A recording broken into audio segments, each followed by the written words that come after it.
આપણે ખરેખર એ રીતે ભગવાન સ્વામિનારાયણને સંભાળતા સંભાળતા સ્વામીજીની સ્મૃતિ સાથે આપણી જાતને અક્ષર બ્રહ્મ માનવાના છે. અને સ્વામીજી હરિપ્રસાદ સ્વામી મહારાજ આપણા માટે ભગવાન પુરુષોત્તમ નારાયણનું સ્વરૂપ છે, હૈયાની સરખંડ બિરાજમાન છે એવું માની ભજન કરવાનું છે. કદાચ મન જતું રહેશે, પાછું ખેંચી લાવવાનું. આ પ્રેક્ટિસથી થાય. હવે આપણે રસ્તે ચાલવાની શરૂઆત જ ના કરીએ તો ક્યારેય ના થાય.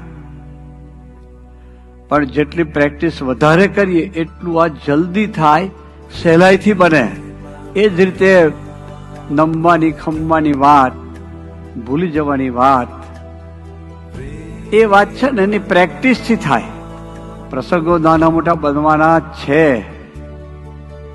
પણ પ્રસંગે ભગવાન સ્વામિનારાયણના જીવનમાં અને સ્વામીજીના જીવનમાં ડૂબ્યા હોય, બીજો રસ્તો આ છે. ખૂબ ડૂબવું છે એમના જીવનમાં.